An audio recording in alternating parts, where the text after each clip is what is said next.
Assalomu alaykum yaxshilar. APLda ajoyib o'yinlar bo'lib o'tdi va birin-ketin shularga to'xtalib o'tamiz. Birinchi o'yin Fulham o'z maydonida Manchester Cityni qabul qildi va Manchester Cityni katta ustunligi bilan o'tish kerak bo'lgan o'yin.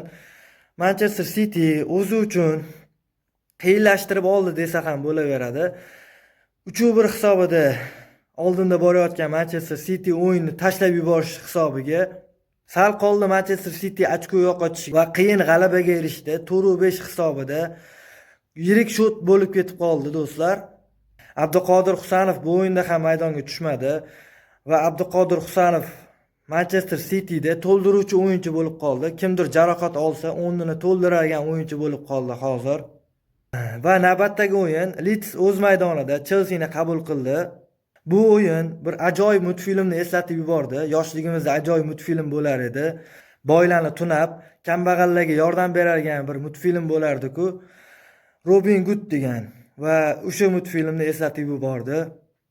Barselonani taslim etdi va Arsenalga qarshi 10 kishi bo'lib qolgan holatda Arsenaldan ochko tortib oldi va Leeds Unitedga ochko ulashmoqda do'stlar.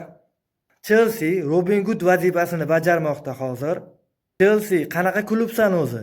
Senga muxlis bo'lmaganlarni ham kuzatishga majbur qilyapsan. Va keyingi o'yinlarga to'xtalamiz. Arsenal o'z maydonida Brentfordni qabul qildi va 2-0 hisobida g'alaba qozondi. Gollarga Merino hamda Sakaning so'nggi daqiqalarda urgan goli Arsenalga 3 ochko taqdim etdi. Va so'nggi o'yin Liverpool o'z maydonida Sunderlandni qabul qildi. Va bu Sunderland ko'p jamoalarga qarshi surpriz taqdim etmoqda do'stlar. Arsenalni 8 o'yinlik golsiz seriyasini yakunlagan ham Sunderland bo'ladi va o'sha o'yinda ochko tortib olgan ham Sunderland bo'ladi do'stlar. Va yana bir surpriz Liverpoolga qarshi bo'ldi.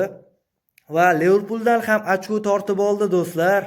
Liverpool Sunderland bilan durangga imzo chekdi 1-1 hisobida va Sunderlandning ajoyib super golini ta'riflab o'tib ketsam, chamasi 24 metrlardan pushga zarba yo'llab Liverpool darvozasi tomon mixlab qo'ydi. Liverpool yana ochko yo'qotishda davom etmoqda do'stlar. Beradigan ma'lumotlarimiz shulardan iborat edi. Bizni kuzatishda davom eting azizlar.